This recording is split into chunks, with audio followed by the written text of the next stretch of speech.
पिछले क्लास में मैंने एसी पैरेलल सर्किट के बारे में बताया था और उस पर आधारित हमने न्यूमेरिकल किए थे। आज का जो अपना टॉपिक है वो है रेजोनेंस सर्किट, अनुनाद परिपथ। अब ये अनुनाद परिपथ क्या होता है? जिस परिपथ में इंडक्टिव रिएक्टेंस और कैपेसिटिव रिएक्टेंस यानी प्रेरकीय प्रतिघात और धारितीय प्रतिघात बराबर हो उसे रेजोनेंस सर्किट कहते हैं। उसे क्या कहते हैं? Resonance circuit. Resonance circuit, resonance circuit की परिभाषा क्या है? रेजोनेंस सर्किट, रेजोनेंस को हिंदी में कहते हैं अनुनाद।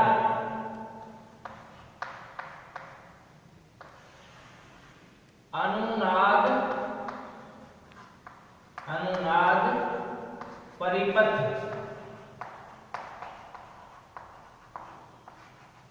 अनुनाद परिपथ वह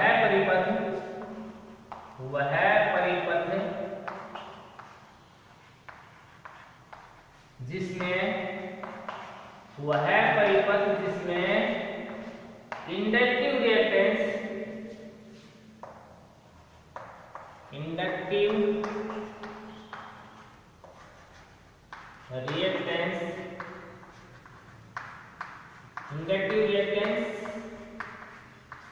और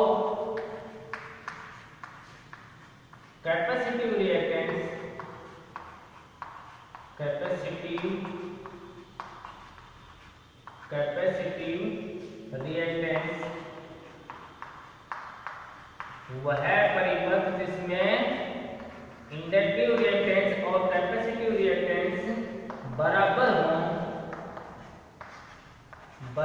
हों उसे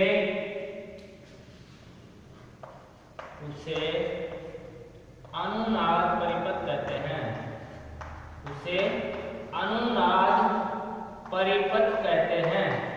परिपथ कहते हैं यानी प्रेरकीय प्रतिघात और धारितीय प्रतिघात जिस परिपथ में बराबर हों उसको क्या कहेंगे? रेजोनेंस परिपथ, अनुनाद परिपथ। यानी कि इंडक्टिव रिएक्टेंस क्या होता है? XL बराबर कैपेसिटिव रिएक्टेंस क्या होता है? XC। पहले मैं बता चुका हूं, पढ़ा चुका हूं। XL क्या होता है? इंडक्टिव रिएक्टेंस और X क्या होता है? Capacitive reactance. यानी ये प्रेरकीय प्रतिघात है और ये है धारितीय प्रतिघात। तो प्रेरकीय प्रतिघात और धारितीय प्रतिघात जिस परिपथ में बराबर हों उसको अनुनाद परिपथ कहते हैं, रेजोनेंस सर्किट कहते हैं। वह परिपथ जिसमें प्रेरकीय प्रतिघात और धारितीय प्रतिघात बराबर हों उसे अनुनाद परिपथ कहते हैं। यानी XL बराबर XC। XL क्या है? XL मैंने पहले बता दिया, इंडक्टिव रिएक्टेंस। इंडक्टिव रिएक्टेंस को हिंदी में कहते हैं, हिंदी में धारितीय प्रेरकीय प्रतिघात और इसको कहते हैं धारितीय प्रतिघात। इन दोनों की इकाई क्या होती है? ओम होती है, पहले बता चुका हूं। तो XL बराबर XC जिस परिपथ में हो वह अनुनाद परिपथ कहलाता है। अब उसके बाद में है series resonance circuit. Series resonance circuit. अब देखो, सीरीज रेजोनेंस सर्किट जो होता है उसका उपयोग वैसे होता नहीं है और इस स्थिति में XL बराबर XC होने भी नहीं दिया जाता है। जो शॉर्ट सर्किट हो जाएगा, लघु परिपथ हो जाएगा। इसका बहुत महत्व है इलेक्ट्रॉनिक्स में। Series resonance circuit. अगला क्या है? Series resonance circuit. Series resonance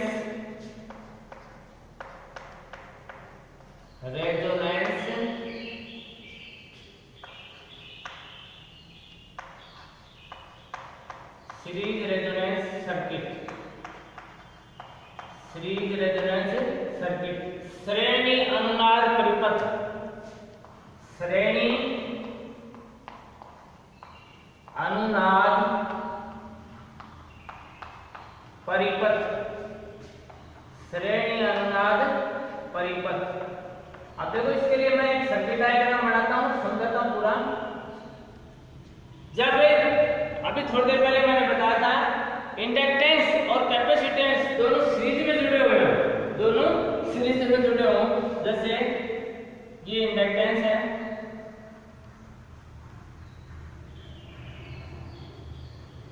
और ये कैपेसिटेंस है, ये दोनों सीरीज में जुड़े हुए हैं और इस परिपथ को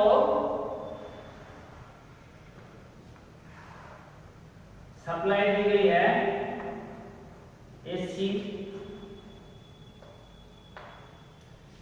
ये इंडक्टिव रिएक्टेंस एक्सल, ये एक्सल है, ये एक्स सी, ठीक है। अब ये दोनों श्रेणी क्रम में जुड़े हुए हैं, दोनों एक प्रेरक और एक कैपेसिटर दोनों श्रेणी क्रम में जुड़े हुए हैं और इस परिपथ को एसी सप्लाई दी गई है और वो दी गई है 220 वोल्ट, 220 वोल्ट 50 हर्ट्ज फ्रीक्वेंसी दी गई है। अब एसी जो श्रेणी परिपथ होता है उसमें एक इंडक्टेंस और एक कैपेसिटेंस दोनों श्रेणी क्रम में जुड़े हुए हैं, जैसा कि चित्र में दिखाया गया है। और इसको 220 वोल्ट एसी सप्लाई जिसकी फ्रीक्वेंसी क्या है 50 हर्ट्ज से जोड़ा गया है, दोनों जुड़े हुए हैं। अब क्या करेंगे, अब फ्रीक्वेंसी को, इस फ्रीक्वेंसी को कम ज्यादा कर देते हैं और इन दोनों को बराबर करेंगे, एक्सल और एक्सी को दोनों को, यानी इंडक्टिव रिएक्टेंस और कैपेसिटिव रिएक्टेंस दोनों को फ्रीक्वेंसी इसको बदलते हुए, फ्रीक्वेंसी को बदलते हुए इन दोनों को बराबर करेंगे। यानी क्या करेंगे, XL बराबर XC, XL बराबर XC, फ्रीक्वेंसी को बदलते हुए फ्रीक्वेंसी को कम ज्यादा करेंगे ताकि ये दोनों बराबर हो जाएं। इस स्थिति में जो श्रेणी परिपथ होगा इसके अंदर ये कौन सा परिपथ कहलाएगा, श्रेणी अनुनाद परिपथ कहलाएगा, जब दोनों बराबर हो जाएं, दोनों बराबर हो जाएं। अब इसमें प्रतिरोध है नहीं, इस परिपथ में प्रतिरोध नहीं है और जो टोटल इंपीडेंस है, रिएक्टेंस है, वो शून्य हो गई। क्या हो जाएगी, शून्य हो जाएगी, यानी इंपीडेंस शून्य हो जाएगा। तो जो करंट फ्लो होगी, धारा बहेगी, वो अधिकतम बहेगी, बहुत ज्यादा करंट बहने लग जाएगी और ये सर्किट शॉर्ट हो जाएगा, लघु परिपथ हो जाएगा। क्या हो जाएगा, लघु परिपथ। ऐसी स्थिति अपन होने नहीं देंगे। इसके लिए क्या करते हैं, परिपथ लगाते हैं इस परिपथ में, इस परिपथ में श्रेणी क्रम में रेजिस्टेंस जोड़ देते हैं ताकि एक्सल बराबर एक्सी ना हो, क्योंकि एक्सल बराबर एक्सी होगा तो फिर जो इंपीडेंस जो होगा वो शून्य हो जाएगा और धारा बहुत ज्यादा बहने लग जाएगी। धारा जब बहुत ज्यादा बहने लग जाएगी तो ये सर्किट लघु परिपथ में बदल जाएगा, शॉर्ट सर्किट हो जाएगा, आग लग जाएगी इसके अंदर, परिपथ को नुकसान हो जाएगा। इससे बचने के लिए अपन क्या करते हैं, परिपथ को सुरक्षित रखने के लिए इसके सीरीज में एक रेजिस्टेंस लगाते हैं, बहुत जरूरी होता है, यानी रेजोनेंस स्थिति होने नहीं दी जाती है। तो करंट प्रतिरोध नहीं लगा हुआ होने की वजह से और जो अपना इंपीडेंस है वो शून्य हो जाएगा। Z बराबर क्या हो जाएगा, Z बराबर 0, इंपीडेंस Z होता है, ये 0 हो जाएगा। तो मैंने फार्मूला क्या बताया था, I बराबर क्या होता है, I बराबर होता है V बटा Z। V क्या है, 220 वोल्ट सप्लाई है इसमें, Z है 0। अब 0 को किसी भी संख्या में भाग देंगे तो क्या आएगा, इंफिनिटी आएगा, यानी करंट अनंत हो जाएगी, धारा क्या हो जाएगी, अनंत हो जाएगी, अनंत बनने लग जाएगी, बहुत ज्यादा करंट बहने लग जाएगी और ये सर्किट शॉर्ट हो जाएगा, लघु परिपथ में बदल जाएगा या जल जाएगा परिपथ। इससे बचने के लिए आप क्या करते हैं,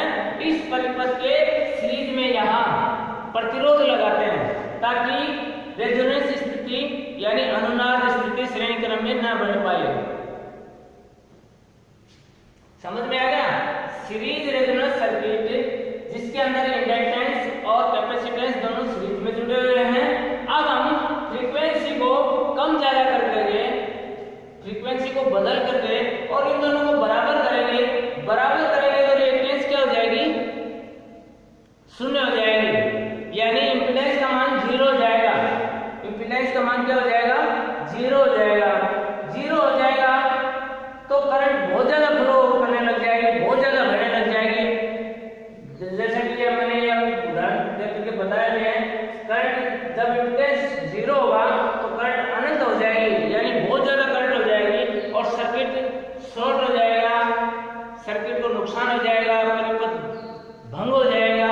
इस स्थिति से बचने के लिए, अगर ये रेजोनेंस स्थिति न हो, इसके लिए अपन क्या करते हैं, इसके सीरीज में एक रेजिस्टेंस लगाते हैं, प्रतिरोध जोड़ते हैं।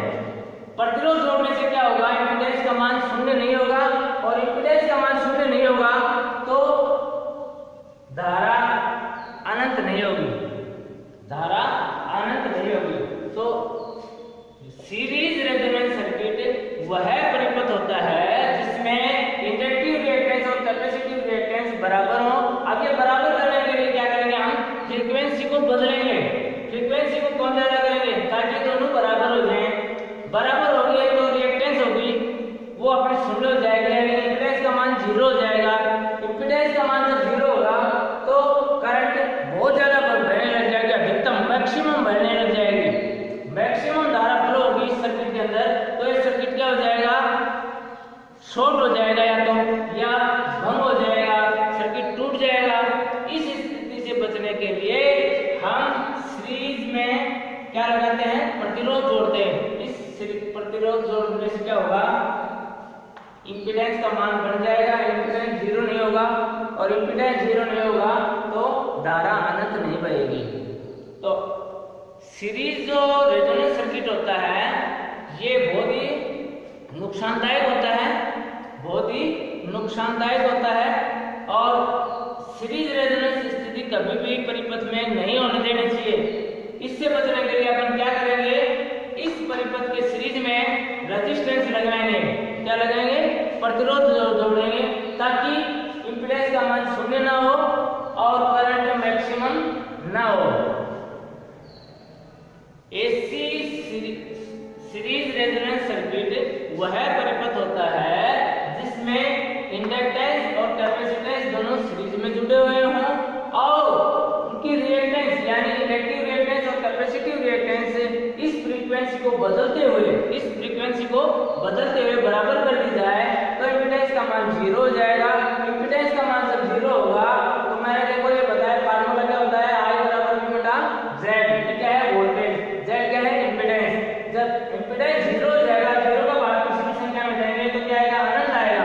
तो अनंत करंट बहने लग जाएगी, करंट बहुत ज्यादा फ्लो होने लग जाएगी, और करंट जब बहुत ज्यादा फ्लो होगी तो ये परिपथ को नुकसान पहुंचाएगी, परिपथ को भंग कर देगी, शॉर्ट कर देगी, लघु परिपथ में बदल देगी। इस स्थिति से बचने के लिए कभी भी सीरीज रेजोनेंस स्थिति नहीं होने देनी चाहिए, और इससे बचने के लिए अपन क्या करते हैं कि सीरीज में क्या लगाते हैं? प्रतिरोध लगाते हैं। यहाँ प्रतिरोध जोड़ देंगे, यहाँ जोड़ दो, कहीं भी सीरीज में रेजिस्टेंस जोड़ देंगे, यहाँ जोड़ दो, रेजिस्टेंस जोड़ देंगे, यहाँ जोड़ देंगे, तो ये रेजोनेंस स्थिति नहीं होगी और हमारा परिपथ सुरक्षित रह जाएगा। रेजिस्टेंस जोड़ने पर परिपथ को कोई नुकसान नहीं होगा। ठीक है, तो सीरीज रेजोनेंस स्थिति कभी भी नहीं होने देनी है। सीरीज रेजोनेंस सर्किट जो होता है वो नुकसानदायक होता है और ये स्थिति कभी भी नहीं होने देनी चाहिए, क्योंकि सीरीज में कुछ ना कुछ रेजिस्टेंस जरूर जोड़ना चाहिए ताकि करंट बहुत ज्यादा न फ्लो हो और हमारा सर्किट सुरक्षित रहे, परिपथ सुरक्षित रहे। उसके बाद में है पैरेलल रेजोनेंस सर्किट। पैरेलल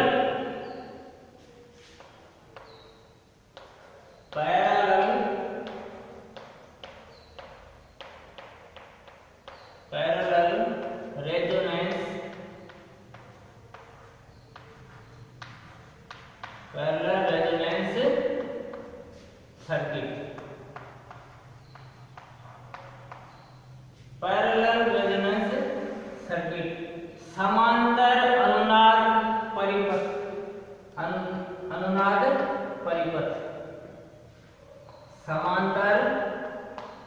समांतर अनुनाद परिपथ।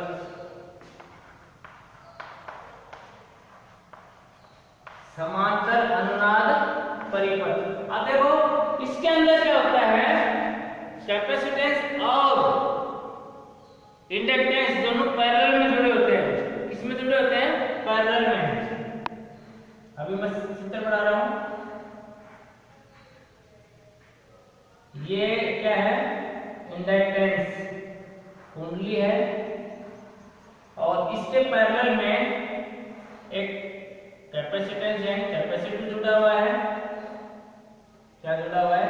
कैपेसिटर जुड़ा हुआ है। ये XL है, ये XC है और इस परिपथ को V वोल्टेज AC सप्लाई दी गई है।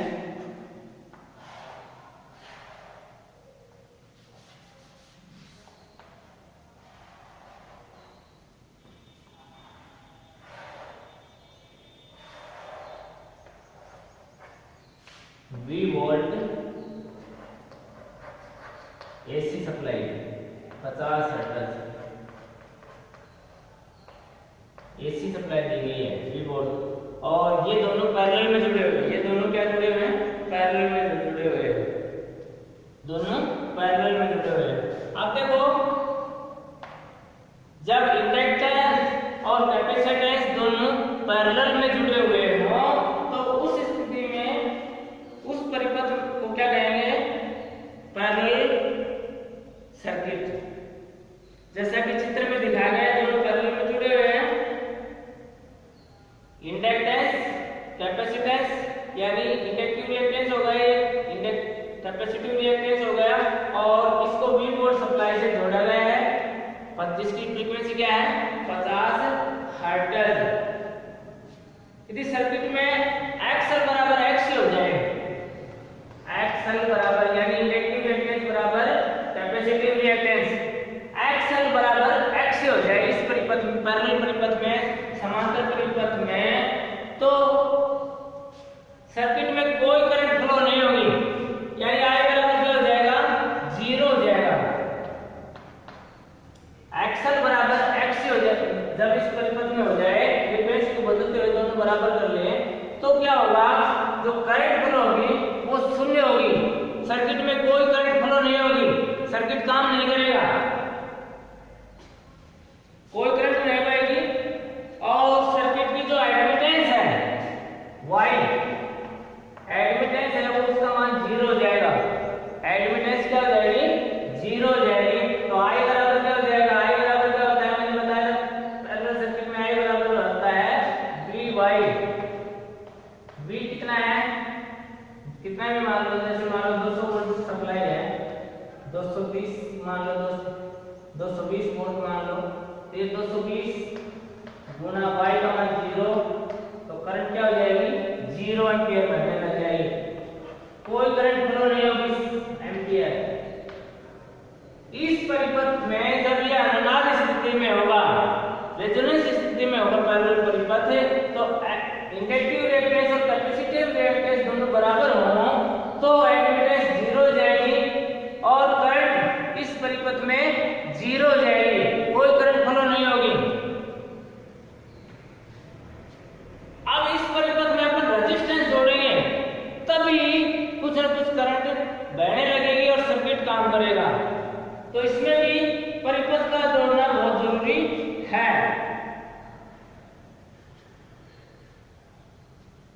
करंट की जो मात्रा होती है उसको अपन प्रतिरोध को कम ज्यादा करके, परिपथ को कम ज्यादा करके और घटा बढ़ा सकते हैं। करंट की मात्रा को बढ़ा घटा सकते हैं। प्रतिरोध की जो प्रतिरोध अपन जोड़ेंगे उसका मान कम ज्यादा करके और जो करंट फ्लो करवानी है हमें उसका मान घटा बढ़ा करेंगे, घटाएंगे या बढ़ाएंगे। समझ में आ रहा है? वह समांतर परिपथ वह परिपथ होता है जिसमें एक इंडक्टर और एक कैपेसिटर दोनों पैरेलल में जुड़े हुए हैं। इस सर्किट को जैसे मान लो 220 वोल्ट सप्लाई दी गई है, 50 हर्ट्ज की दी गई है। तो इस स्थिति में इस परिपथ में कोई करंट फ्लो नहीं होगी। किस स्थिति में? जब इंडक्टिव रिएक्टेंस और कैपेसिटिव रिएक्टेंस बराबर हो। जब पैरेलल परिपथ में इंडक्टिव रिएक्टेंस और कैपेसिटिव रिएक्टेंस दोनों बराबर हो तो इस परिपथ में जो धारा होगी उसका मान शून्य होगा। धारा शून्य बहेगी, कोई धारा नहीं बहेगी, ये सर्किट काम नहीं करेगा क्योंकि एडमिटेंस जो सर्किट की है वाई, ये क्या है? एडमिटेंस वाई मैंने पहले पढ़ा दिया है। एडमिटेंस 0 होगी तो फार्मूला मैंने बताया था आई बराबर क्या होता है? V इंटू वाई, वोल्टेज गुना एडमिटेंस। वाई का मान जब 0 होगा, एडमिटेंस जब 0 होगी तो सर्किट के अंदर 0 करंट फ्लो होगी, कोई करंट फ्लो नहीं होगी। अब करंट को फ्लो करने के लिए, सर्किट को काम में लेने के लिए, जब करंट ही नहीं बहेगी, लोड ही नहीं लेगा सर्किट लोड ही नहीं लेगा तो वो कोई काम का नहीं है। इसके लिए अपन क्या करेंगे? इस परिपथ में अपन प्रतिरोध जोड़ेंगे और वो प्रतिरोध की मात्रा इतनी जोड़ेंगे ताकि जितनी अपने को करंट की रिक्वायरमेंट है, कितनी करंट फ्लो करवानी है, उसके अनुसार हम प्रतिरोध को रियोस्टेट के द्वारा कम ज्यादा कर सकते हैं, कम और ज्यादा कर सकते हैं। प्रतिरोध को घटा बढ़ा करके करंट की मात्रा को नियंत्रित कर सकते हैं। प्रतिरोध की मात्रा को घटा बढ़ा करके और करंट की मात्रा को नियंत्रित कर सकते हैं। तो पैरेलल सर्किट क्या होता है? वह परिपथ जिसमें इंडक्टिव रिएक्टेंस और कैपेसिटिव रिएक्टेंस बराबर हो और एडमिटेंस 0 हो तो इस सर्किट में बहने वाली धारा का मान शून्य होगा। देखो सीरीज में अधिकतम होता है और पैरेलल में जब ये दोनों बराबर हो जाते हैं तो 0 हो जाते हैं करंट, ये सर्किट कोई काम का नहीं होता है। इसके लिए अपन क्या करेंगे? प्रतिरोध जोड़ेंगे। इस परिपथ में क्या जोड़ेंगे? प्रतिरोध जोड़ेंगे और प्रतिरोध का मान को घटा बढ़ा करके करंट को नियंत्रित करेंगे। करंट कितनी अपने को करनी है उतनी अपन कर लेंगे। इस तरह से ये सर्किट काम में आ जाएगा। तो देखो सीरीज रेजोनेंस सर्किट तो कभी काम आता ही नहीं है। क्यों नहीं आता है? क्योंकि उसमें तो XL बराबर X यदि हो जाएगा तो शॉर्ट सर्किट ही हो जाएगा, करंट बहुत ज्यादा फ्लो हो जाएगी। पैरेलल जो रेजोनेंस सर्किट होता है, समांतर अनुनाद परिपथ होता है, इसमें भी रेजिस्टेंस जरूरी है और ताकि करंट फ्लो हो, नहीं तो करंट का मान शून्य होगा। ये रेजोनेंस स्थिति होगी तो उसके बाद में है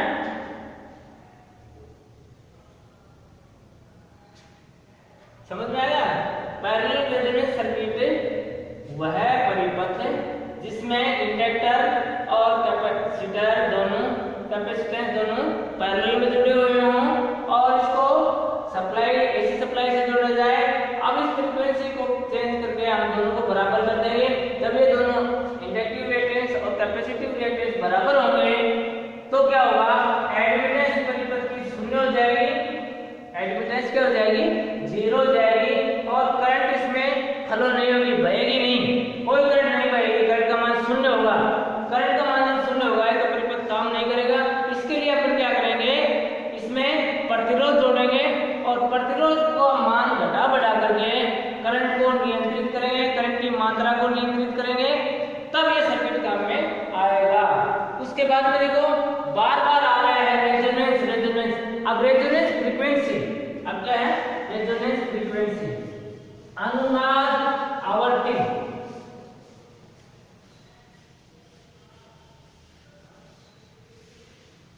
resonance frequency, resonance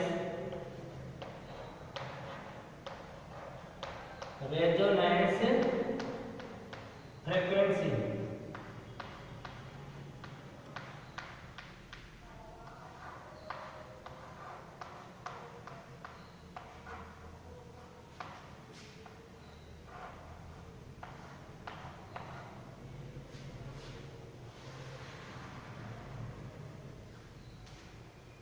resonance frequency, resonance अनुनाद आवृत्ति, अनुनाद आवृत्ति, अनुनाद आवृत्ति। अब ये रेजोनेंस फ्रीक्वेंसी क्या होती है ये मैं बताऊंगा। वह फ्रीक्वेंसी, इसकी परिभाषा है वह फ्रीक्वेंसी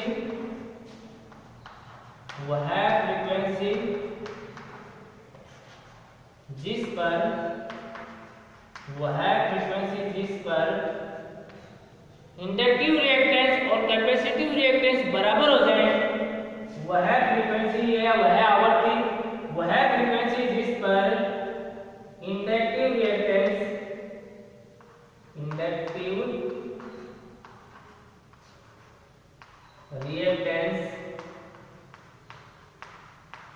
वह फ्रीक्वेंसी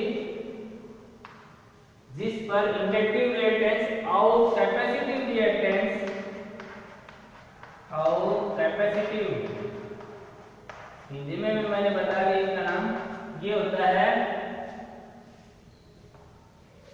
प्रेरकीय प्रतिघात और ये धारितीय प्रतिघात, कैपेसिटिव रिएक्टेंस, वह फ्रीक्वेंसी जिस पर इंडक्टिव रिएक्टेंस और कैपेसिटिव रिएक्टेंस बराबर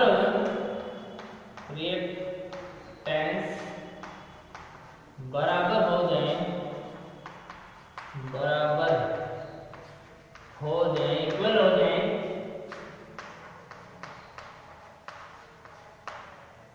जाए, उसे अनुनाद फ्रीक्वेंसी कहते हैं, रेजोनेंस फ्रीक्वेंसी आवर्ती कहते हैं या फ्रीक्वेंसी कहते हैं, अनुनाद फ्रीक्वेंसी कहते हैं।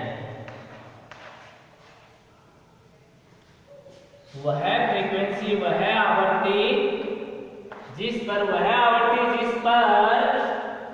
पर प्रेरकीय प्रतिघात और धारितीय प्रतिघात बराबर हो जाए, उसे अनुनाद आवर्ती या अनुनाद फ्रीक्वेंसी कहते हैं, यानी रेजोनेंस फ्रीक्वेंसी कहते हैं। उसको क्या कहते हैं? रेजोनेंस फ्रीक्वेंसी कहते हैं। यानी जिस फ्रीक्वेंसी पर रिएक्टेंस शून्य होती है, रिएक्टेंस जो होगी अर्थात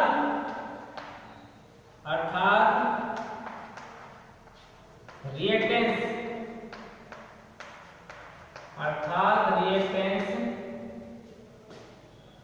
शून्य हो, अर्थात जिस फ्रीक्वेंसी के ऊपर, जिस आवर्ती के ऊपर रिएक्टेंस शून्य हो, उसे क्या कहेंगे?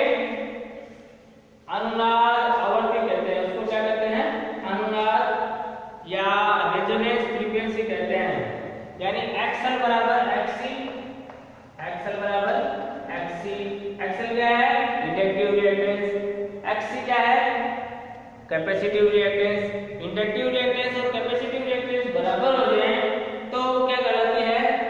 अनुनाद फ्रीक्वेंसी। वह फ्रीक्वेंसी, वह आवर्ती जिसके ऊपर प्रेरकीय प्रतिघात और धारितीय प्रतिघात बराबर हो जाए, उसे अनुनाद फ्रीक्वेंसी, अनुनाद आवर्ती कहते हैं। अर्थात जिस परिपथ की रिएक्टेंस प्रतिबाधा शून्य हो, उसको अनुनाद फ्रीक्वेंसी कहते हैं। वह फ्रीक्वेंसी जिस परिपथ, वह फ्रीक्वेंसी या वह आवर्ती जिस पर रिएक्टेंस का मान शून्य हो जाए, उसे अनुनाद आवर्ती कहते हैं, अनुनाद फ्रीक्वेंसी कहते हैं, रेजोनेंस फ्रीक्वेंसी कहते हैं। ठीक है, इंग्लिश में रेजोनेंस फ्रीक्वेंसी, हिंदी में अनुनाद आवर्ती कहते हैं। ठीक है, तो वह फ्रीक्वेंसी जिस पर इंडक्टिव रिएक्टेंस और कैपेसिटिव रिएक्टेंस बराबर हो, या उस परिपथ की रिएक्टेंस शून्य हो, रिएक्टेंस क्या हो? शून्य हो, प्रतिबाधा शून्य हो, उस स्थिति में उसको रेजोनेंस फ्रीक्वेंसी कहते हैं। अब देखो, रेजोनेंस फ्रीक्वेंसी ज्ञात करने का जो फार्मूला होता है, समझ में आ गए?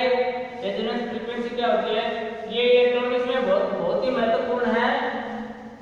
इलेक्ट्रॉनिक्स के अंदर ये जो रेजोनेंस सर्किट होता है, ये इलेक्ट्रॉनिक्स में काम करता है। फिल्टर सर्किट वगैरह में, फिल्टर जो सर्किट होते हैं उनमें ये अनुनाद है, रेजोनेंस सर्किट है, ये काम करते हैं। तो देखो मैंने अभी बताया था XL बराबर XC। XL बराबर मैंने फार्मूला बताया था, क्या होता है 2 पाई FL बराबर XC बराबर होता है 1/2 पाई FC। ठीक है, यानी XL बराबर XC इन दोनों का मान रख दिया। XL बराबर क्या होता है 2 पाई FL। F फ्रीक्वेंसी है, L क्या है इंडक्टेंस है, इसकी इकाई हेनरी होती है, पाई का मान 22/7 होता है। F फ्रीक्वेंसी है और ये क्या C क्या है कैपेसिटेंस है, धारिता है, क्या है धारिता, कैपेसिटर की धारिता है। अब इनको अपन देखो क्रॉस मल्टीप्लाई कर देंगे, क्या कर देंगे क्रॉस मल्टीप्लाई कर देंगे, दोनों को क्रॉस मल्टीप्लाई करेंगे तो क्या हो जाएगा ये, देखो दोनों को क्रॉस मल्टीप्लाई, ये हो जाएगा 2 दूनी 4, या सीधा है लो 2 पाई FL इंटू 2 पाई FC बराबर 1 बराबर क्या हो जाएगा 1। तिरछा गुणा किया है, वज्र गुणा, क्रॉस मल्टीप्लाई, क्रॉस मल्टीप्लाई कर गुणा में दिखाया है। अब इसको देखो, अब ये हो जाएगा 2 को 2 से करेंगे तो 4 हो जाएगा, 4 pi square F square L C बराबर 1। अब अपने को ज्ञात क्या करना है फ्रीक्वेंसी, तो सिर्फ फ्रीक्वेंसी को इधर रखेंगे तो ये हो जाएगा F स्क्वायर बराबर 1 इधर है तो 1 ऊपर हो जाएगा, इसके बटे इसका गुणा है बटे में आ जाएगा 2 पाई नहीं सॉरी 4 पाई स्क्वायर और L C, L क्या है इंडक्टेंस, C क्या है कैपेसिटेंस। अब अपने को F ज्ञात करना है तो F बराबर क्या हो जाएगा, इसका वर्गमूल हो जाएगा 1/4 पाई स्क्वायर L C और इसका वर्गमूल, इसका स्क्वायर हटाएंगे तो इसका वर्गमूल हो जाएगा, या F बराबर हो जाएगा 1 का वर्गमूल 1 होता है, 4 का वर्गमूल 2 होता है, पाई स्क्वायर का वर्गमूल पाई होता है, और L और C इसका वर्गमूल निकाल नहीं सकते तो इसका वर्गमूल लगा दो L C, इसके वर्गमूल लगा कर रह जाएगा, ये फ्रीक्वेंसी ज्ञात करने का फार्मूला हो जाएगा।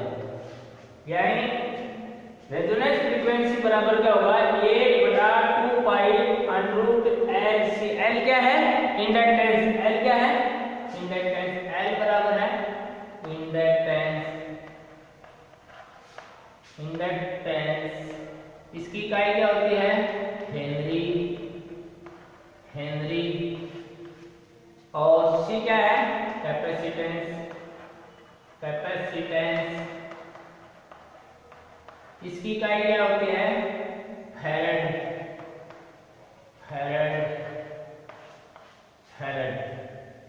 तो देखो रेजोनेंस फ्रीक्वेंसी ज्ञात करने के लिए अपने को इंडक्टेंस और कैपेसिटेंस दी हुई हो तो अपन रेजोनेंस फ्रीक्वेंसी ज्ञात कर सकते हैं, अनुनाद आवृत्ति ज्ञात कर सकते हैं। जब हमें सर्किट की इंडक्टेंस दी हुई हो और कैपेसिटेंस दी हुई हो तो अपन इस सर्किट की रेजोनेंस फ्रीक्वेंसी ज्ञात कर सकते हैं। तो रेजोनेंस फ्रीक्वेंसी क्या होती है मैंने अभी बताया, वह फ्रीक्वेंसी जिस पर इंडक्टिव रिएक्टेंस और कैपेसिटिव रिएक्टेंस बराबर हो, या वह फ्रीक्वेंसी जिस पर परिपथ की रिएक्टेंस शून्य हो उसे अनुनाद आवृत्ति कहते हैं, रेजोनेंस फ्रीक्वेंसी कहते हैं। ठीक है, अब ये देखो जब दोनों बराबर होंगे तो दोनों के मैंने फार्मूले लिखे हैं। एक्सएल का फार्मूला क्या होता है, एक्सएल बराबर 2 पाई एफएल, एक्ससी क्या है नेगेटिव रिएक्टेंस है, नेचुरल कैपेसिटिव रिएक्टेंस है, कैपेसिटिव रिएक्टेंस यानी धारितीय प्रतिबाधा।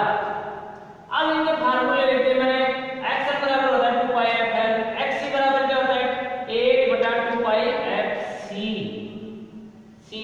ठीक है, अब इनको क्रॉस मल्टीप्लाई कर लिया, वज्र गुणा किया, ठीक है, इसको गुणा में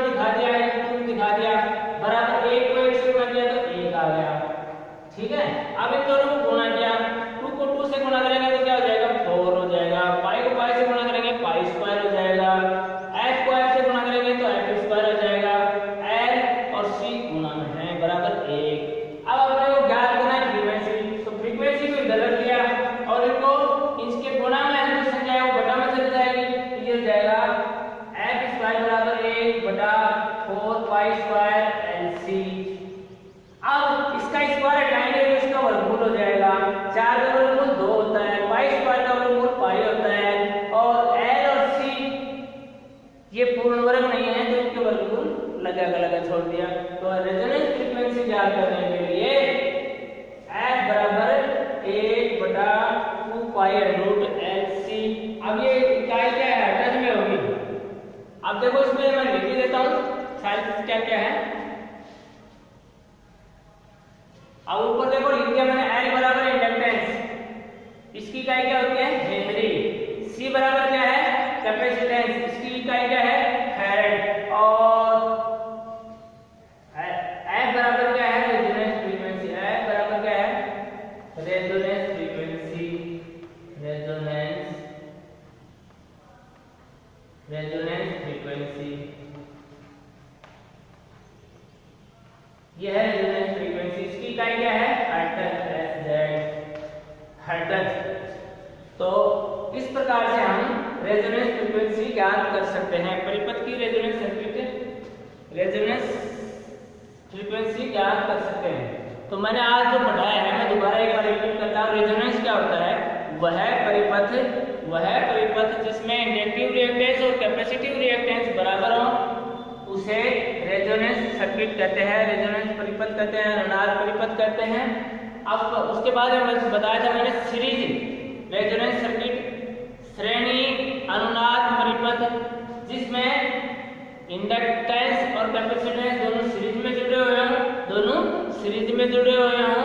तो उस स्थिति में क्या होगा, इंपीडेंस हमारा बहुत ज्यादा, इंपीडेंस 0 हो जाएगा। इंपीडेंस क्या हो जाएगा, सीरीज में 0 हो जाएगा। जब इंपीडेंस 0 होगा तो करंट बहुत ज्यादा फ्लो होने लग जाएगी सीरीज में और सर्किट को शॉर्ट कर देगा, लघु परिपथ में बदलेगा या सर्किट को भ्रष्ट कर देगा, सर्किट जल जाएगा। इस स्थिति से बचने के लिए अपन क्या करेंगे, सीरीज में प्रतिरोध जोड़ देंगे ताकि रेजोनेंस स्थिति न हो पाए। ठीक है, सीरीज जो रेजोनेंस सर्किट होता है उसमें एक्शन बराबर एक्सी होने पर इंपीडेंस का मान 0 हो जाएगा, करंट अधिकतम बहने लग जाएगी। अधिकतम जब करंट होगी, अनंत जब करंट बहने लग जाएगी तो सर्किट को शॉर्ट कर देगी, सर्किट जल जाएगा, भ्रष्ट हो जाएगा। इस स्थिति से बचने के लिए यानी परिपथ को सुरक्षित रखने के लिए अपन क्या करेंगे, सीरीज में एक प्रतिरोध जोड़ देंगे। ठीक है, उसके बाद में पैरेलल रेजोनेंस सर्किट पर पढ़ाया मैंने। पैरेलल रेजोनेंस सर्किट में एक्स बराबर एक्सी होंगे तो क्या होगा, एडमिटेंस का मान 0 हो जाएगा। वह परिपथ जिसमें इंडक्टेंस और कैपेसिटेंस पैरेलल में जुड़े हुए हों और इंडक्टिव रिएक्टेंस और कैपेसिटिव रिएक्टेंस बराबर हों तो उसको क्या कहेंगे, पैरेलल रेजोनेंस सर्किट कहेंगे, दोनों बराबर होंगे तो। लेकिन उस स्थिति में क्या होगा, एडमिटेंस का मान 0 हो जाएगा, और करंट शून्य फ्लो होगी, करंट नहीं बहेगी, उसमें कोई करंट नहीं बहेगी। पैरेलल में करंट को बहाने के लिए, करंट की मात्रा को अपन नियंत्रित करने के लिए क्या करेंगे, प्रतिरोध को कम ज्यादा करेंगे, प्रतिरोध की मात्रा को घटाएंगे बढ़ाएंगे। प्रतिरोध की मात्रा को घटाने बढ़ाने से उस परिपथ में अपन करंट की मात्रा को नियंत्रित करेंगे, करंट को फ्लो करवाएंगे, करंट को बहाएंगे ताकि इस पैरेलल परिपथ काम करने लग जाए। उसके बाद में मैंने बताया है रेजोनेंस फ्रीक्वेंसी। रेजोनेंस फ्रीक्वेंसी क्या होती है, वह फ्रीक्वेंसी जिस पर इंडक्टिव रिएक्टेंस और कैपेसिटिव रिएक्टेंस दोनों का मान बराबर हो, यानी कि परिपथ की वह फ्रीक्वेंसी जिसके ऊपर परिपथ की जो रिएक्टेंस है, टोटल रिएक्टेंस है, टोटल प्रतिबाधा है, उसका मान 0 हो, उसका मान क्या हो, 0 हो, तब क्या होगा, वो रेजोनेंस फ्रीक्वेंसी कहलाएगी। क्या कहलाएगी, रेजोनेंस फ्रीक्वेंसी। यानी एक्सएल बराबर एक्सी, इंडक्टिव रिएक्टेंस बराबर कैपेसिटिव रिएक्टेंस। एक्सएल का मैंने फार्मूला लिख दिया, एक्सएल बराबर क्या होता है, 2 पाई एफएल। पाई का मान मैंने बता दिया, 22/7 होता है। क्या है, फ्रीक्वेंसी है, एल क्या है, इंडक्टेंस है, इसकी इकाई हेनरी होती है, और एक्सी बराबर क्या होता है, 1/2 पाई एफसी। एफ क्या है, फ्रीक्वेंसी, सी क्या है, कैपेसिटेंस यानी धारिता। ठीक है, अब देखो अपन को फ्रीक्वेंसी ज्ञात करनी है तो मैंने इनको क्रॉस मल्टीप्लाई कर दिया, इनको को गुणा में दिखा दिया, 1 को 1 से गुणा किया बराबर 1 आ गया, इसको इससे गुणा किया तो ये होगा 2 दूनी 4, 4 पाई, पाई को पाई से क्या पाई स्क्वायर, f को f से गुणा किया f स्क्वायर, l और c बराबर 1। अब अपने को ज्ञात करना है फ्रीक्वेंसी, फ्रीक्वेंसी सिर्फ इधर रख लिया तो ये सारी संख्या इसकी गुणा में है, इसके बटा में चल जाएगा एक टर्म। अब इसका स्क्वायर जब हटाएंगे तो इसका वर्गमूल हो जाएगा स्क्वायर, ठीक है, इसका वर्गमूल स्क्वायर रूट निकाल लिया, 1 का वर्गमूल 1 होता है, 4 का वर्गमूल 2 होता है, पाई स्क्वायर का वर्गमूल पाई होता है, और l और c ये पूर्ण वर्ग नहीं है कि वर्गमूल लगा छोड़ दिया। तो रेजोनेंस फ्रीक्वेंसी का जो फार्मूला है वो क्या आ गया अपना, f बराबर 1/2 पाई l रूट l c, और इसकी इकाई क्या है हर्ट्ज hz। अब देखो l क्या है, इसमें l भी मैंने बता दिया, ये इंडक्टेंस है, इसकी इकाई हेनरी होती है, l क्या है इंडक्टेंस, c क्या है कैपेसिटेंस धारिता है, ठीक है, इसकी इकाई क्या होती है फैरेड। माइक्रो फैरेड को फैरेड में बदल लेंगे तो यहाँ पर मैंने बता दिया 10 की घात 6 का भाग लगेगा। यदि माइक्रो फैरेड में दी हुई हो कैपेसिटेंस तो उसको फैरेड में बदलेंगे, फैरेड में बदलने के लिए क्या करेंगे 10 की घात 6 का भाग देंगे, जो कि मैंने पहले बता भी दिया था। अब अपना ये रेजोनेंस परिपथ कंप्लीट हो गया है, कोई प्रॉब्लम हो तो बता देना, ठीक है। रेजोनेंस, रेजोनेंस का मतलब होता है अनुनाद, क्या होता है अनुनाद, सर्किट का मतलब परिपथ। तो रेजोनेंस सर्किट क्या, रेजोनेंस क्या होता है, अनुनाद सर्किट क्या होता है, वह परिपथ जिसमें इंडक्टिव रिएक्टेंस और कैपेसिटिव रिएक्टेंस बराबर हो उसे रेजोनेंस परिपथ कहते हैं। उसके बाद में मैंने बताया series resonance circuit, series resonance circuit में इंडक्टेंस और कैपेसिटेंस दोनों सीरीज में जुड़े हुए हैं और उसको सप्लाई दी गई है, एसी सप्लाई दी गई है 50 हर्ट्ज की। आप फ्रीक्वेंसी को कम ज्यादा करके और XL बराबर XC करेंगे, यानी इंडक्टिव रिएक्टेंस और कैपेसिटिव रिएक्टेंस को जब अपन बराबर कर देंगे तो उस सर्किट की इंपीडेंस 0 हो जाएगी। 0 हो जाएगी तो क्या हो जाएगा, करंट बहुत ज्यादा बहने लग जाएगी, अधिकतम करंट बहने लग जाएगी, मैक्सिमम करंट बहने लग जाएगी सीरीज में, सीरीज रेजोनेंस सर्किट में, और सर्किट को शॉर्ट कर देगी, लघु परिपथ कर देगी, सर्किट भ्रष्ट कर देगी। ऐसी स्थिति ना आ पाए इसके लिए अपन क्या करते हैं, कभी भी सीरीज रेजोनेंस स्थिति न बने उसके लिए इसके सीरीज में क्या करते हैं प्रतिरोध जोड़ देते हैं, और प्रतिरोध जोड़ने से क्या होगा, प्रतिरोध जोड़ने से करंट कम हो जाएगी, करंट क्या हो जाएगी कम बहने लग जाएगी, और करंट कम बहेगी तो शॉर्ट सर्किट नहीं होगा, परिपथ सुरक्षित रह जाएगा, परिपथ भ्रष्ट नहीं होगा, ठीक है।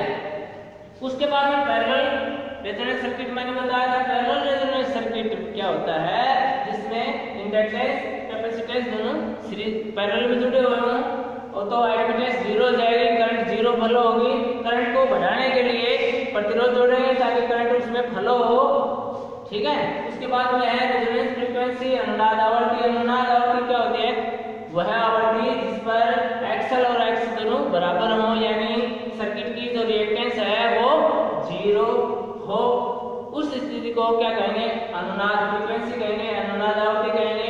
XL बराबर XC दोनों का मान रख दिया, और अनुनाद फ्रीक्वेंसी ज्ञात करने का फार्मूला अपना क्या है 1/2 पाई l रूट LC हर्ट्ज। ये L क्या है इंडक्टेंस, C क्या है कैपेसिटेंस। इंडक्टेंस की इकाई हेनरी होती है, कैपेसिटेंस की इकाई क्या होती है धारिता की इकाई क्या है फैराड होती है।